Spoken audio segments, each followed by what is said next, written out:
boa parte das pessoas com deficiência, mas com capacidade para uma série de atividades, estão alijadas do mercado de trabalho. Nós temos uma lei no Brasil, e uma lei que foi uma evolução nesse sentido, que obriga empresas que têm, se eu não me engano, a partir de 100 funcionários, que ali seja reservado, se eu não me engano, 10% dessas vagas sejam reservadas a pessoas com deficiência. Agora, hoje, no dia que se comemora o Dia da Pessoa com Deficiência, eu li em vários jornais que o governo federal está encaminhando para o Congresso Nacional um projeto que revoga a lei que obriga empresas de porte maior a contratar pessoas com deficiência. Isso é um retrocesso, ainda que o teor desse projeto, eu não li o projeto inteiro, estaria o fato de que extinguiria-se a obrigação de contratar pessoas com deficiência, mas essas empresas teriam que pagar todo mês 2 salários mínimos para instituições que trabalham com essa questão da deficiência. Não é a mesma coisa, porque a questão não é o dinheiro, a questão é a inclusão dessas pessoas no mercado de trabalho. E isso é importante. Isso é muito importante. Então, assim, a gente precisa que as leis, se elas não estão funcionando como deveriam, as leis deveriam ser aperfeiçoadas, porque não se acaba simplesmente. E essa, muitas vezes, deputada Irine, tem sido a minha preocupação quando eu observo algumas coisas em nível federal. Sempre a ideia de que eu vou acabar com isso, eu vou acabar com aquilo, eu vou acabar com aquilo outro. Ora, não se governa simplesmente acabando. Você tem que ter propostas. O que é que você vai fazer de melhor para substituir aquilo que, em tese, você está dizendo que não está funcionando bem? Então, essa preocupação ela é muito grande. E a gente lamenta muito que no Dia da Pessoa com Deficiência a gente esteja falando que o governo federal pretende revogar uma lei importantíssima para a inclusão de pessoas com deficiência. Eu venho à tribuna nesse momento pedir a meus pares para me ajudar a aprovar essa indicação, que é com relação à criação de uma delegacia para os crimes contra as pessoas com deficiência. E nós vimos a dificuldade dessas pessoas, o sofrimento dessas pessoas. Naturalmente, foi uma queixa muito grande pela falta de atenção que o poder público tem dado a essas pessoas. Poder público em todos os níveis. Na verdade, nós precisamos sensibilizar o município. Tudo acontece no município. E as calçadas, o calçamento, a falta de rampa, a falta de acessibilidade, a falta de inclusão de uma maneira geral. É preciso que a gente olhe para essas pessoas. Eles não têm tribuna para falar, nós temos. Por isso que nós temos que falar aqui e gritar em nome das pessoas com deficiência. Nós tivemos, nesta última semana, mais 2 mulheres que foram vítimas de violência. Tínhamos até então 28 casos confirmados de feminicídio.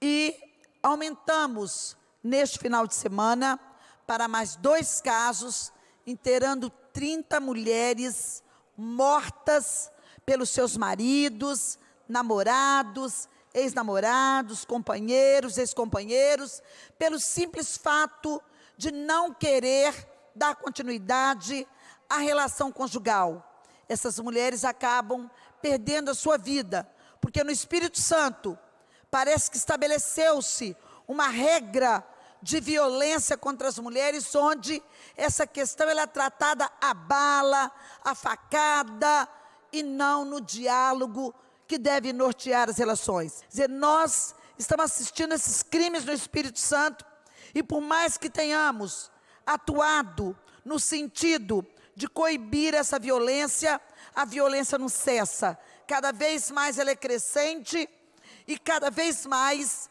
a gente assiste pelos jornais televisados e lê nos jornais escritos e na mídia social matérias nesse sentido, crimes bárbaros, ceifando a vida de mulheres que perdem a possibilidade de darem continuidade à formação, ao crescimento de seus filhos, de sua família, de ter uma vida, de ter o direito de ter continuidade na sua vida, porém, no Espírito Santo, é como se tivesse decretado para as mulheres, para muitas das mulheres, que não desejam mais conviver com seus companheiros, uma pena de morte. É preciso ser feito mais. Eu sei que nós temos feito, todos os poderes estão irmanados nessa cruzada para poder acabar com a violência contra as mulheres no Espírito Santo. Nós temos o Poder Judiciário, a doutora Hermínia Azuri, quero aqui destacar o nome dela, que tem feito um trabalho grandioso. No Ministério, junto com outras mulheres do Poder Judiciário, no Ministério Público nós temos a doutora Cláudia, que também tem feito um trabalho grandioso através do NEVID, e que também destaca outras mulheres do Ministério Público. Temos feito no Poder Executivo, a nossa vice-governadora, Jaqueline, ela também ela está à frente do Pacto de Enfrentamento à Violência contra as Mulheres no Espírito Santo, junto com a Comissão, com a Secretaria de Direitos Humanos, através da Nara Borgo. Na Assembleia, tenho a honra de presidir a Procuradoria Especial da Mulher, que me foi delegada pelo voto nessa casa, e agora o prosseguimento por decisão da mesa diretora, para nós darmos prosseguimento a este trabalho que tem dado certo, que não discrimina nenhum tipo de mulher e nenhum tipo de informação, que atende as mulheres de A a Z, que não vê cor, não vê identidade partidária, não vê credo religioso, ou seja, que atende todas as mulheres que nos procuram espontaneamente para ter uma orientação, um acompanhamento, para ter uma palavra amiga aqui na Procuradoria da Mulher, através da nossa advogada, doutora Valéria, e da Neuzeli. Existe um acolhimento qualificado a essa mulher, um atendimento humanizado a toda mulher que vem aqui nos perguntar sobre pensão alimentícia, sobre guarda de filho, sobre medida cautelar, sobre as medidas protetivas, sobre como buscar uma ajuda judicial para poder resolver o seu problema de separação, ou de corpos, ou até mesmo de alimentação, ou por ter sido vítima de um espancamento, ou de um assédio moral, de um assédio sexual, e tantas outras violências a que a mulher está submetida. Esse atendimento é um atendimento qualificado, que se dá todos os dias úteis, de segunda a sexta-feira, de 9 às 18 horas, por gente esclarecida e qualificada, profissionais desta casa, no atendimento à mulher, junto com a Defensoria Pública do Estado do Espírito Santo, que atende todas as terças-feiras, no horário da tarde, buscando agilizar os procedimentos com referência em defesa das mulheres. Só este ano foram registrados 14.102 boletins de ocorrência contra a violência contra as mulheres. 7.340 medidas protetivas expedidas. 1.299 foram presos em flagrantes. 301 mandados de prisão cumpridos. É um número estarrecedor. E esses números vêm crescendo a cada ano. De vez da conscientização e a diminuição desses números, eles estão crescendo. Segundo os dados do Fórum Brasileiro de Segurança Pública de 2019, revelam que 76,4% das mulheres agredidas indicaram que o agressor era um conhecido, sendo 39% parceiros e ex-parceiros, 14,6% parentes, 21,1% vizinhos e 3% colegas de trabalho da vítima. A maioria das mulheres continua sendo vítima de violência dentro de casa, 42%, e apenas 10% relatam ter buscado uma delegacia da mulher após o episódio mais grave de violência sofrido no último ano. Infelizmente, 52% das mulheres alegam não ter feito nada. Então, mais de 50% das mulheres alegam não ter feito nada, não ter denunciado. A mulher no Brasil vive em constante situação de risco, mas para a mulher negra ou parda existe um perigo ainda maior, o racismo, e suas consequências potencializam o risco de lesão e morte para as mulheres negras e pardas. Em relação às brancas, 24,7% brancas, 28,4% pretas e 27,5% pardas. Para se prevenir a violência é necessário haver conscientização, e a conscientização está diretamente relacionada à educação. Embora a violência aconteça em todas as classes sociais, quanto mais educação formal, menos violência. Na pesquisa de 2019, 31,6% das mulheres com ensino superior identificaram com mais facilidade outras formas de violência, como a psicológica, a moral ou o assédio sexual, com predominância de ofensas verbais, 23,3%, e ofensa sexual, 12,8%. Os fatos relacionados à violência contra a mulher nos apontam que ainda há necessidade de se romper com uma cultura que reduz a mulher a um objeto que é propriedade de um homem, primeiro do pai e após o casamento do marido. Não há como tolerar que as mulheres sejam vítimas de feminicídio por romperem um relacionamento ou que sejam vítimas de violência física, moral, patrimonial, psicológica e até mesmo sexual. Os 5 tipos de violência previstos na Lei Maria da Penha, por conta dessa cultura perversa e tão adoecedora de parte da sociedade. É importante destacar ainda que a violência de gênero não se dá somente por conta da violência doméstica e familiar. Ela está presente em todos os espaços da nossa sociedade, com o agravante de que homens e mulheres reproduzem esses discursos e práticas inseridos na cultura nos diversos espaços por onde transitam. Por que se mata tantas mulheres no Brasil? Porque o país ainda é, sim, um país, né, misógino, machista, né? Essa ideia da mulher submissa, da mulher inferior, ela está presente na sociedade brasileira ainda. E aí, deputada Irine, eu acho que assim, todas essas questões da delegacia da mulher, de leis mais severas, tudo isso é importante, mas a gente entra na questão educacional. Se a gente não aperfeiçoar também os mecanismos de educação, e aí eu não estou falando nem só da educação formal, né, aquela que se dá nas escolas, claro que nessa sim, mas a gente tem que falar disso o tempo inteiro, debater isso o tempo inteiro. E se a gente puder debater essas coisas com mais veemência nas escolas, sobre a questão de preconceito, de feminicídio, essas coisas, elas terão uma contribuição muito grande nesse processo. Então você imagine que hoje, quando se propõe às vezes determinadas leis aí para calar professores, talvez os professores nem pudessem falar sobre isso sem que alguém dissesse que o professor está ideologizando uma situação ou que está defendendo isso ou defendendo aquilo.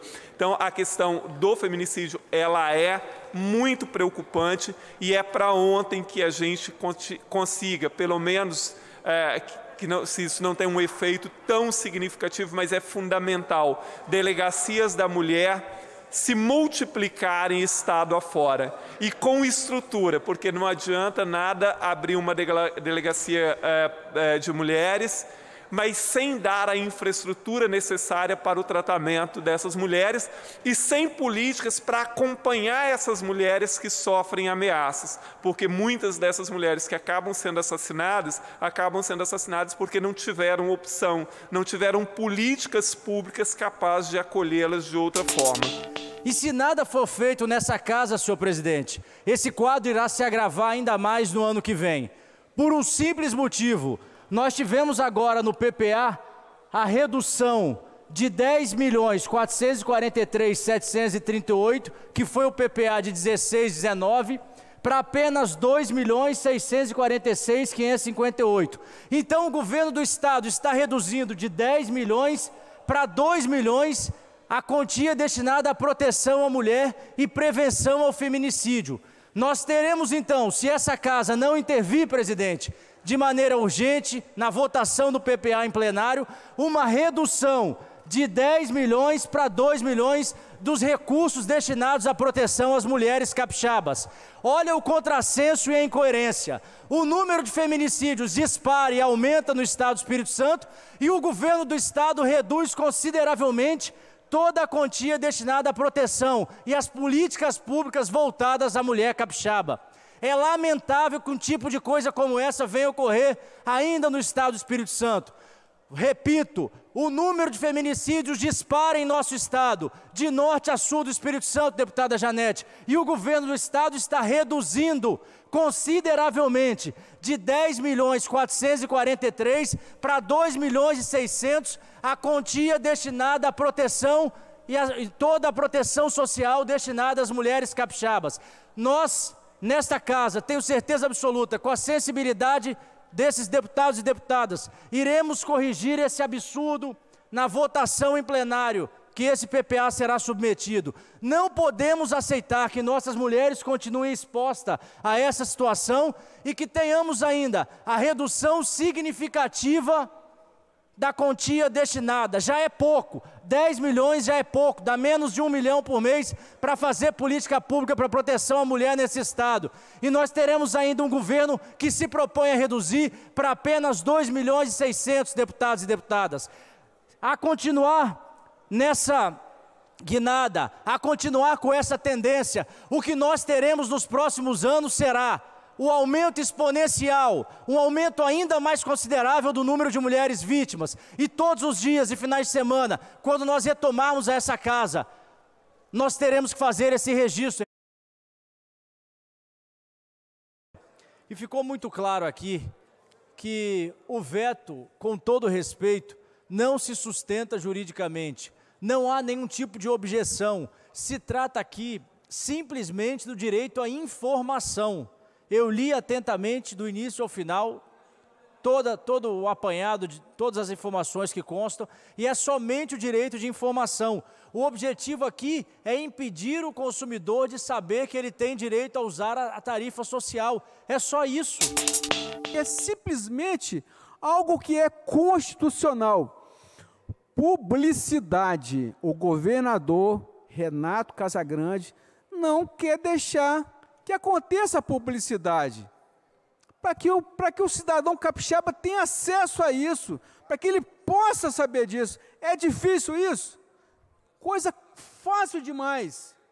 Cadê a publicidade? O projeto do deputado Vandinho está prezando pela publicidade. O capixaba merece isso. E olha que isso aqui é um ato singelo, hein? É um ato de... É só abrir a mente do capixaba do que ele pode ou do que ele não pode fazer.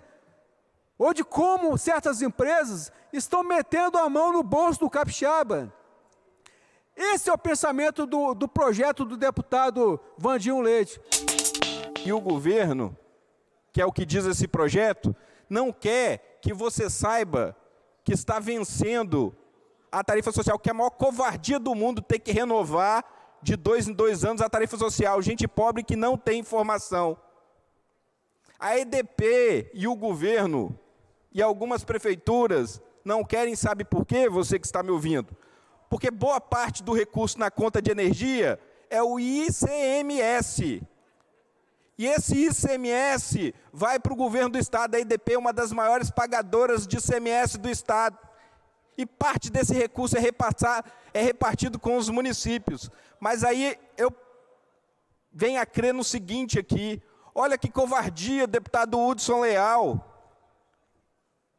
Para que não se diminua a arrecadação do Estado, eles estão deixando que pessoas pobres, que têm direito a esses descontos na tarifa de energia, não tenham acesso à informação, deputado Euclério Sampaio.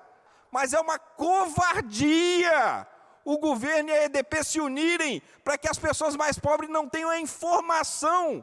Gente que ganha menos que um salário mínimo. Gente pobre, que poderia colocar um alimento um pouquinho melhor dentro de casa.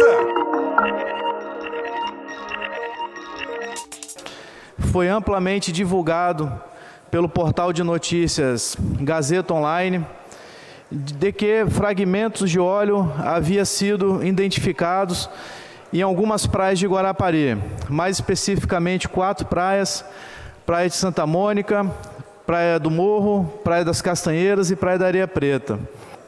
Porém, volto a repetir, o Comando Unificado, que é formado pela Marinha, pelo Exército, pelos órgãos ambientais aqui do Estado, IEMA, pelo próprio IBAMA, não confirmou essa informação. Há poucos dias de começar o verão em Guarapari, nós sabemos que Guarapari é uma cidade turística que depende do turismo. A população e os turistas são surpreendidos com uma notícia que tudo indica ser uma notícia falsa.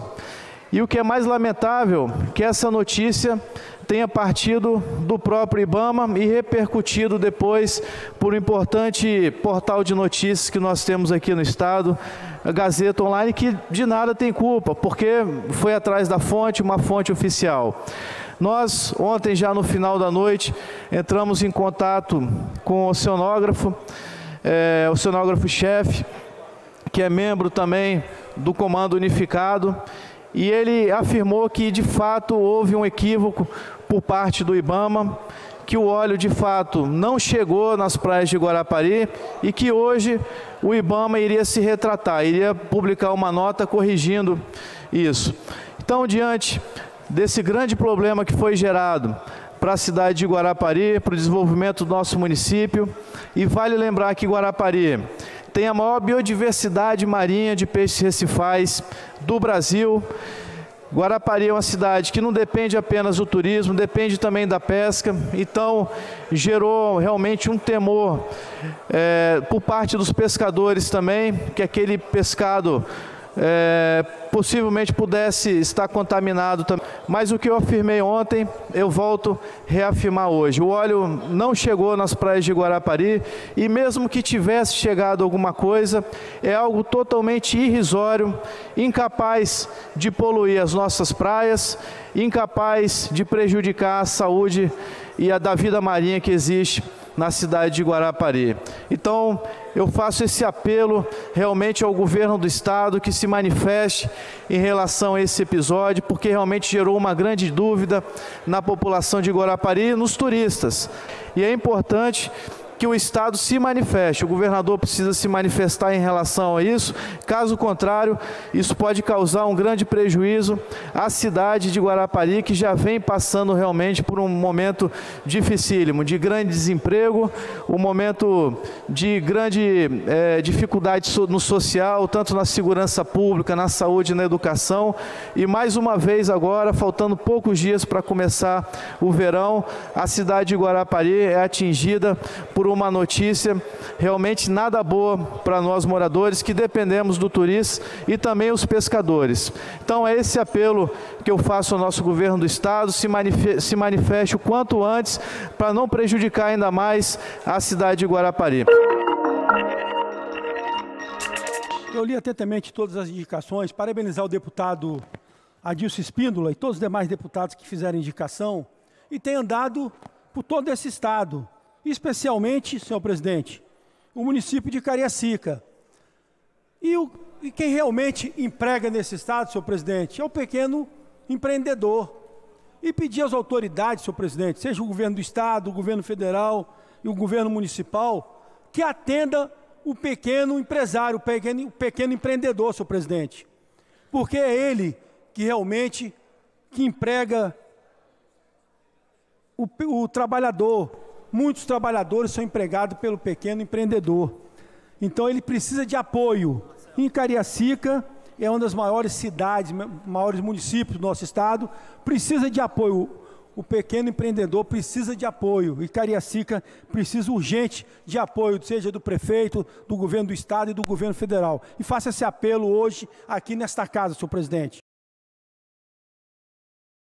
Quero falar um pouco da minha frente parlamentar de diversificação da agricultura no Espírito Santo, nós criamos aqui justamente com a preocupação dos baixos custos do café, deputado Quintino, no Espírito Santo, em todo o Brasil.